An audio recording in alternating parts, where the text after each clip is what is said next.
unauthorized investigations in space. One of the things we disagreed on most often was whether or not he should... Var uppmärksam. Ett fordon har stannat vid vägrenen. Flying, he could do more work. But he also tended to zoom off and do things no one wanted him to. Often these independent activities gave Star Force a headache. Today he had no repellers at all. I could only surmise that he trimmed them out of his design in order to placate me, as a sort of peace offering. That thought didn't put my mind at ease, however. In fact, it had quite the opposite effect.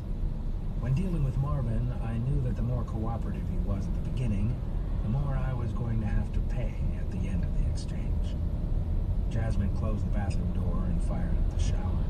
I felt a twinge of regret. I liked showering with her after our encounters. It was kind of like having a light dessert after the main meal. "Let's start over again," I said cordially. "Hello, Marvin. You're looking trim this morning. What's up?" "Hello, Colonel Riggs. I'm here to formally ask for your permission to solve a major problem Star Force has been facing for some time now." Whoa, I said, chuckling at its intensity. "Tell me what you're talking about first. Aren't you aware there are 2 rings exiting the solar system that have never been successfully explored?" "Oh, that," I said. I was indeed aware of the unexplored rings.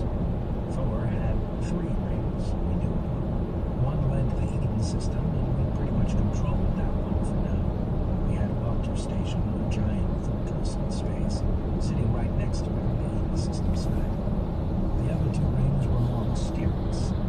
One was about an AU out from the central binary stars and led to an unknown location in space. And we chased the macros out of the system and then used that ring to escape. The 3rd ring was in the oceans of Yale, a water moon that used to be inhabited by the crustacean species. We managed to switch off that ring using sys control codes we barely understood. It hadn't functioned for many months, but when it had, macros had used it to invade the world seas directly. For a long time, we carefully avoided interference. We didn't want to trigger any kind of violent response from the macros, who were undoubtedly waiting on the far side of the rings. Several times we'd sent in stealth probes through the active ring in space, but we'd never gotten the probes to return, nor gotten any data back from them.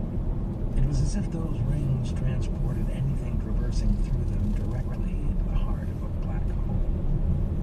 "Which one are you talking about?" I asked Marvin.